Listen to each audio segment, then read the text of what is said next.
पुरुषोत्तम महाराज की जय। गुणातीतानंद स्वामी महाराज की जय। भगत जी महाराज की जय। शास्त्री जी महाराज की जय। योगी जी महाराज की जय। प्रमुख स्वामी जी महाराज की जय। महंत स्वामी जी महाराज की जय। गुरु हरि महंत स्वामी जी महाराज की आज्ञा से पिछले कई दिनों से हम प्राप्ति का विचार इस विषय को लेकर संगोष्ठी कर रहे हैं, गोष्ठी कर रहे हैं। और एक ऐसा विचार, अद्भुत विचार स्वामी जी ने करने के लिए हम सभी को प्रेरित किए हैं कि इस विचार के माध्यम से हम भगवान और संत की समीप में जा सकते हैं, उनके सामीप्य का और अखंड सानिध्य का सुख हम निरंतर ये विचार के माध्यम से प्राप्त कर सकते हैं। सत्पुरुष का जीवन ही ऐसा है और उनका कार्य ही ऐसा है कि उनके स्वरूप की प्रतीति होए बगैर रहती नहीं है। रामचरितमानस में बहुत सुंदर बात आती है। विभीषण जी जब हनुमान जी महाराज को मिले तब विभीषण जी ने ये कहा कि मैंने आज तक श्री राम के दर्शन नहीं किए हैं, परंतु जब से मैंने श्री राम की कीर्ति सुनी और उनके दिव्य कार्यों का श्रवण किया है, तब से मेरी प्रतीति हो चुकी है कि श्री राम मात्र दशरथ नंदन राम नहीं है, रघुपति राघव राजा राम नहीं है, वो श्री राम मर्यादा पुरुषोत्तम भगवान। कौन सी तीन घटनाओं का स्मरण विभीषण जी कर रहे हैं? एक तो विभीषण जी का कहना है कि जिन्होंने तरुण अवस्था में, किशोर अवस्था में ही वैदिक धर्म परंपरा, हमारी यज्ञ परंपरा, हमारी सांस्कृतिक परंपरा का रक्षण किया और ऐसी कोमल वय में ताड़का, सुबाहु और बारीच को खदेड़ कर ताड़का सुबाहु का वध किया, मारीच को खदेड़ दिया और वैदिक परंपरा का, विश्वामित्र जी और ऋषियों के यज्ञ का उन्होंने संरक्षण किया। ये चकित कर देने वाली बात थी कि ऐसी अवस्था में सनातन वैदिक धर्म परंपरा का रक्षण कर सके, ऐसा सामर्थ्य का दर्शन अपने आप में कराया। दूसरा, अपने पाद स्पर्श से शिला को अहल्या में परिवर्तित कर दिया। और तीसरी बात है कि कठोर शिव धनुष्य का जिन्होंने अपने ऐश्वर्य और बल से भंग कर दिया। तो कार्य पर से कारण की महिमा समझ में आती है। ये बात विभीषण जी श्री हनुमान जी महाराज को कहते हैं। प्रमुख स्वामी जी महाराज का जीवन हम सभी ने देखा है और आज गुरु हरि महंत स्वामी जी महाराज के जीवन को हम देख रहे हैं। प्रमुख स्वामी जी महाराज के जीवन के 95 वर्ष, 95 वर्ष, और उस 95 वर्ष में से मात्र हम 5 वर्ष के ही कालखंड को जो देखे, और आज में वो 5 वर्ष के कालखंड में अक्षरधाम निर्माण के जो 5 वर्ष है, मात्र उसी समय काल की जो मैं बात कहूं आपको आज, इसलिए मैं ये बात करने के लिए प्रेरित हो रहा हूं क्योंकि आज ही अक्षरधाम अपने 20 वर्ष को पूर्ण करके 21वें वर्ष में प्रवेश कर रहा है। तो एक दिव्य कार्य जो हमारे नयन गोचर है, आज साकार रूप में हमारे समक्ष है, इसी कार्य की मैं आज विशेष रूप से चर्चा करना आपके समक्ष चाहता हूं इस गोष्ठी के माध्यम से। सन 2000 में ये अक्षरधाम की भूमि संपादित हुई और सन 2005 में अक्षरधाम का लोकार्पण हुआ। पूरे विश्व के लिए अक्षरधाम खुल गया। तो 5 वर्ष की ये समयावधि में प्रमुख स्वामी जी महाराज ने ये संपूर्ण कार्य कर दिया। आज भी विश्व के लाखों लोग अक्षरधाम के दर्शन मुलाकात के लिए आते हैं और वो चकित हो जाते हैं ये सुनकर, ये इतना बड़ा सुंदर सौंदर्य में महालय ये मात्र 5 वर्ष में बना कैसे? कौन उसका सर्जक है? 5 वर्ष में ही ये कार्य कैसे संपन्न हुआ? आदरणीय सतीश गुजराल जी आए थे, जो भारत के एक बहुत बड़े स्थपति माने जाते हैं, भारत के एक बहुत बड़े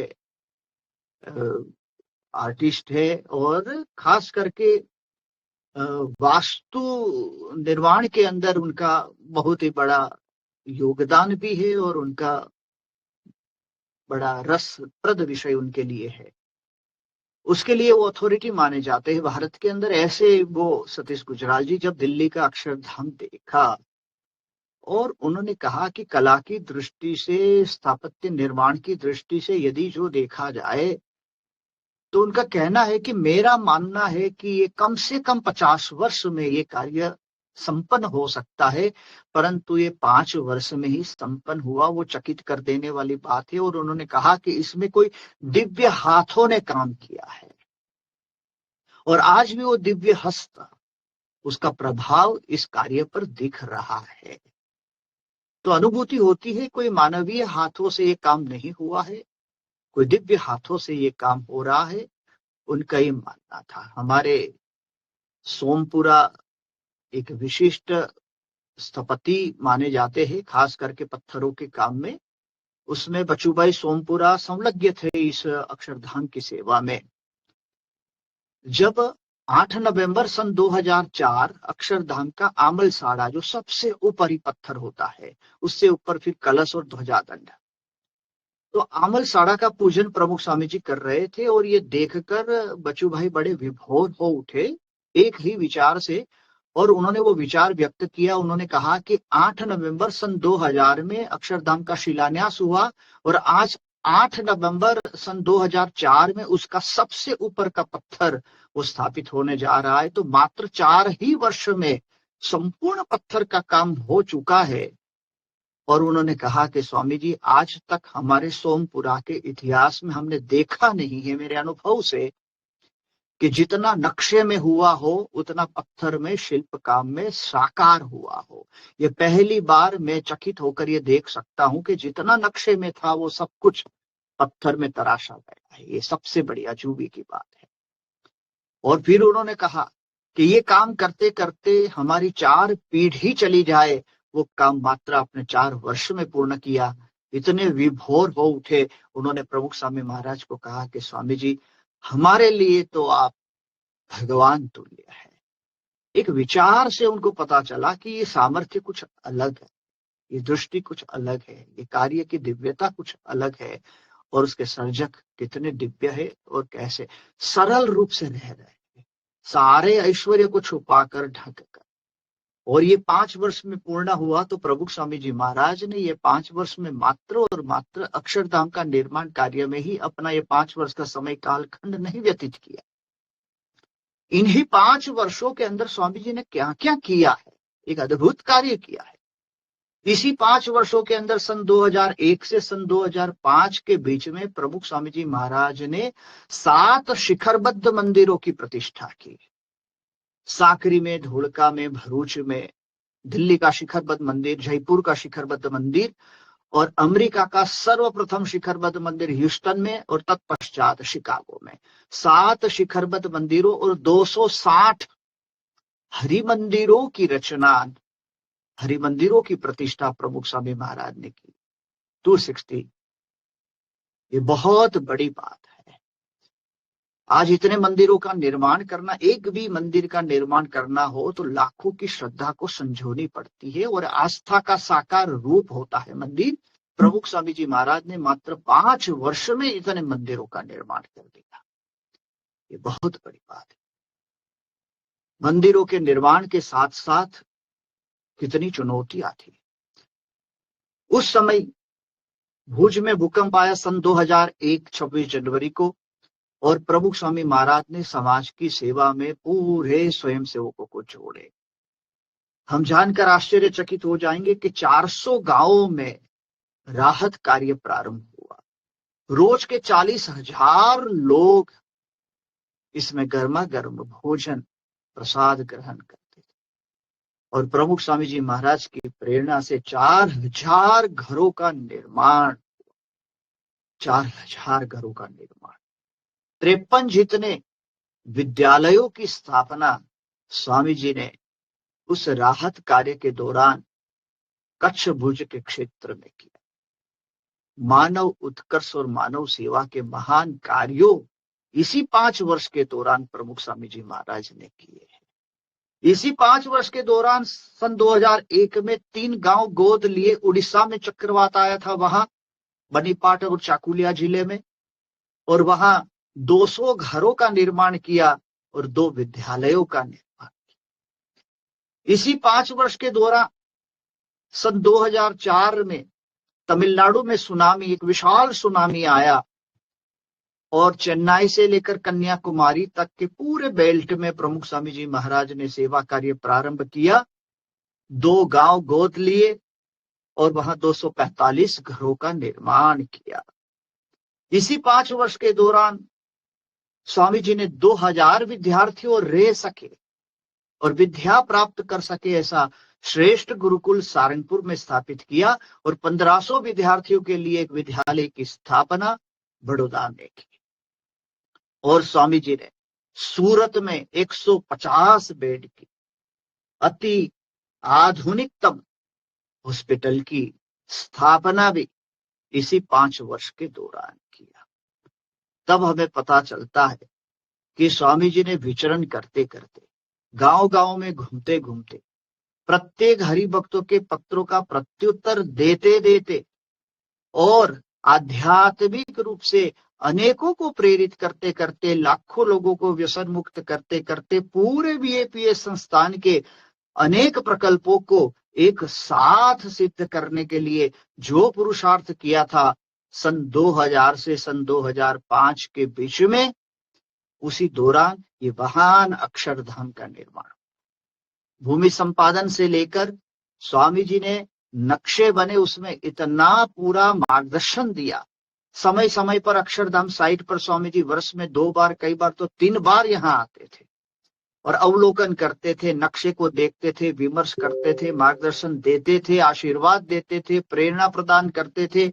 इतना ही नहीं, 83 वर्ष की आयु में स्वामी जी जहां पत्थरों का गठन होता था, वो कार्यशालाओं में पहुंचे, राजस्थान की प्रखर धूप में, और वहां जाकर अवलोकन किया और शिल्पकारों के सिर पर पुष्प रखकर उनको आशीर्वाद दिए और उनका सम्मान किया, उनका बहुमान किया, शिल्पकारों को अपने सानिध्य का लाभ प्रदान किया।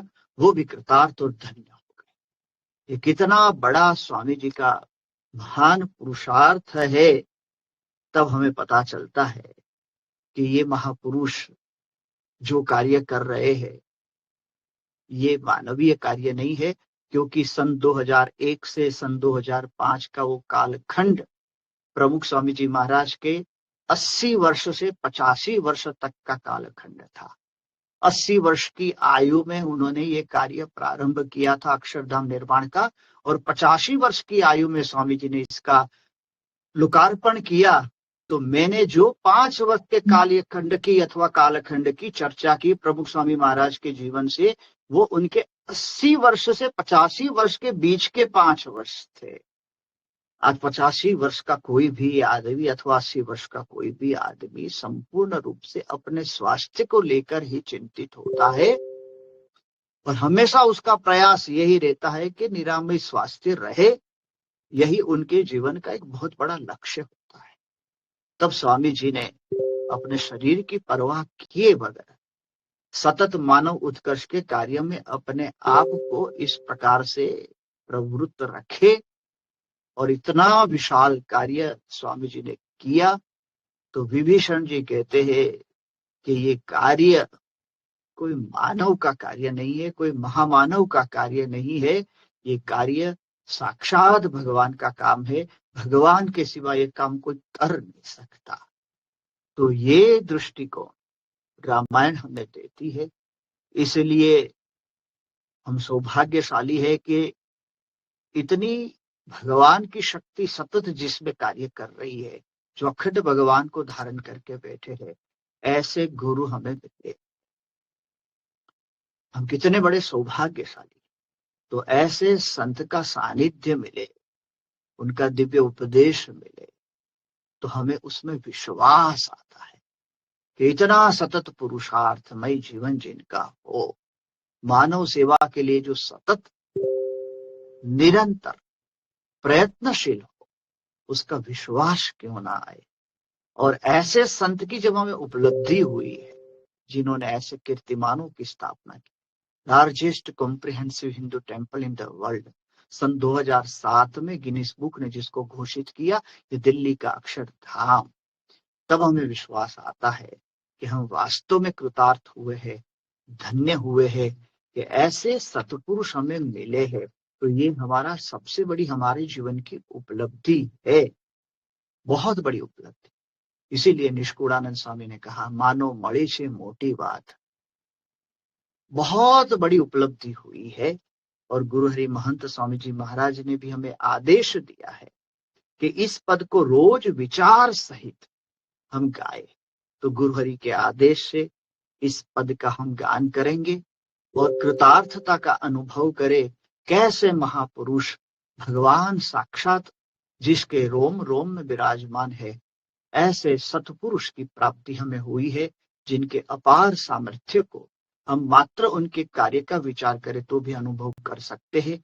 तो आइए, मानो मड़ी से मोटी बात, इस पद का हम सामूहिक रूप से विचार पूर्वक गान करेंगे। श्री स्वामीनारायण भगवान की जय।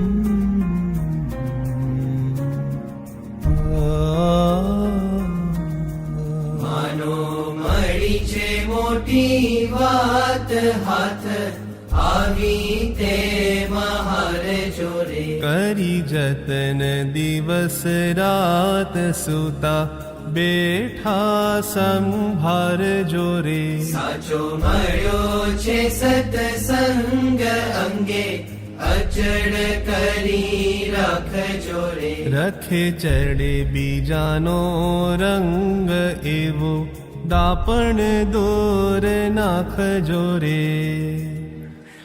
We satsang keep firmly at any cost. સત્સંગ જે તમારી ચોઈસ આવે કે whether to do this or સત્સંગના નિયમ લોકપા કે ના લોકપા. તો એટ ક્રિટિકલ મોમેન્ટ આવે કે where you are confused and you don't know, તો તે વખતે સત્સંગ બાજુ ઢળવું, inclination to satsang, inclined to satsang. તો that is best way. કેમ કે બીજું બધું તો આવ્યું છે ગયું છે, it does not matter much, પણ સત્સંગ we should not lose. ઘણા મોંઘા જે ઘન શ્યામ નાવે, નજરે ન મળે કોઈને રે, અક્ષરવાસી આઠો જામ જેને રહ્યા છે અખંડ જોઈને રે, અતિ થઈને દિન આધીન નિત્ય નમાવે છે શીશને રે, લગની લગાડી લેલીન જોઈ રહ્યા છે જગદીશને રે. શ્રીજી મહારાજ મળ્યા છે. અનંત જન્મથી આપણે ભટકીએ છીએ, અનંત જન્મથી, અને આ જન્મે આપણને ભેટો થયો. અને એટલા ભગવાન, બીજા લોકો તો દર્શન કરવા માટે કેટલા તલપા પણ થાય, આપણે તો ભગવાન મળ્યા. શાસ્ત્રીજી મહારાજ મળ્યા, યોગી બાપા મળ્યા, પ્રમુખ સાહેબ મળ્યા. હવે મૂળ મુદ્દો આ છે કે જ્યારે ભગવાન પ્રગટ હોય ને એના ઓળખાય. મનુષ્ય ભાવ આયા જ કરે. થોડી વાતમાં સ્વામી આમ કેમ કરો, સ્વામી આમ કેમ કરો, શાસ્ત્રીમાં શ્રીજી મહારાજમાં આવતા મનુષ્ય ભાવ. અને મનુષ્ય તો એ મનુષ્ય ચરિત્ર કરે જ, દિવ્ય ચરિત્ર કરે તો ખોટું પડી જાય. એટલે મનુષ્ય તરીકે આવે એટલે મનુષ્ય બધા કરે, તમને ભૂલાડી દે એવા મનુષ્ય કરે. પણ એમાંય જો દીવ ભાવ રહે તો કામ થઈ જાય. મહારાજ સ્વામી મળ્યા છે, ક્યારેય મળ્યા નથી, અને જતન કંઈ ન રાખવું. કિયા જીવ કિયા જગદીશ જાણો, જૂજવી એ જાત છે રે. મર આપીએ સો શીશ તોય વણમાળાની વાત છે રે. કિયા કીડી કરી મેળાપ, ભેડું થાવા ભારે ભેદ છે રે. કિયા પૂર્ણ પુરુષોત્તમ વાપ, કિયા જીવ જેને બહુ કેદ છે રે.